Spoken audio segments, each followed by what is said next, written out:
Hi, folks. This is Thor with the Schrock Innovations Computer Company with this week's Compute This Minute. Today, we're going to talk a little bit about liquid spills.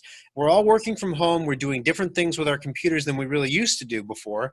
And while we're working on them, we might be drinking. This is in no way sponsored by the Pepsi Company, by the way. And while we're drinking, we may inadvertently, oops, oh my gosh, you might spill on some of your important electronic equipment, right? When that happens, because it will happen, in the Papillion Service Center this week, for example, we've had 2 computers checked in that had some sort of liquid spill damage. One was milk and one was soda. So when you're dealing with a liquid spill, the very first rule of thumb is to get all the power away from the computer, especially if you're in the bathtub. Get all the power away from the computer. So if that is a laptop or a desktop, you unplug the power cord first of all. If it's a laptop, if it has a removable battery, you want to remove that battery. You want to unclip it and remove it. Many laptops now do not have removable batteries. They are built into the computer, and unfortunately, you can't quickly really do anything about that. So the objective is to get as much power away from the computer as possible. Once you have the power removed from the situation, the next is to get the liquid out. Get all the liquid out of the computer as quickly as you can.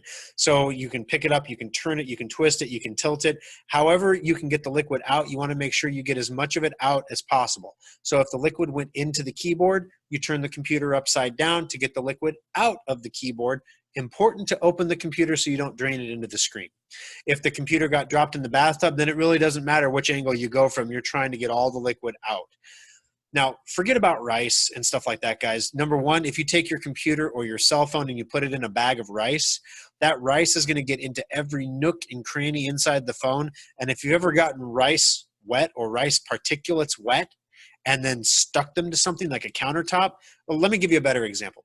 If you're the person in the family that does the dishes after dinner, and it always frustrates you because somebody puts their bowl from ice cream or something like that in the sink and doesn't rinse it out and leaves it all night long. And the next morning, I get to deal with the catastrophe fallout from that.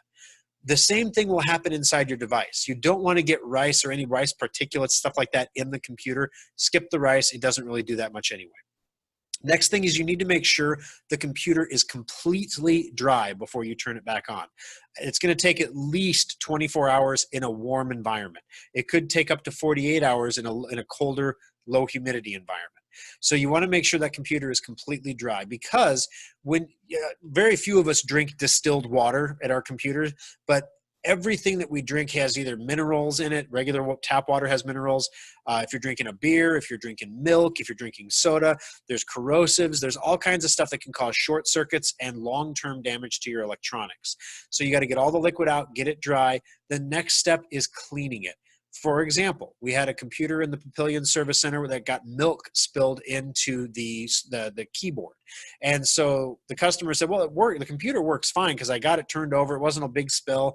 But now the keys are sticky and I have to lift them back up with duct tape. That's obviously not an optimal typing solution.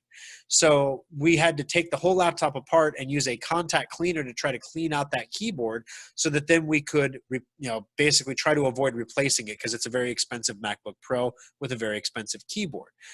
Unfortunately, a lot of times when it's something like milk or beer or tea or coffee or even soda, especially sugared soda, it's very difficult to get it clean because once that laptop cools down from being hot, that the sugar just caramelizes, and then all of a sudden you've got the gooey sticky and the computer gets warm from being used and things work a little bit better for a while, and eventually you get corrosion and it stops working.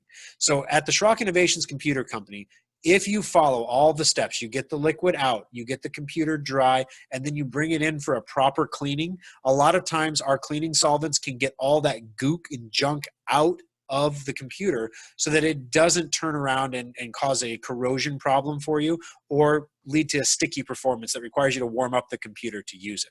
So if you're going to drink around your computer and you're going to spill a little bit, make sure you get it cleaned out, you get it dried out, and you get it into Schrock where we can clean it up for you and make sure that everything is working fine.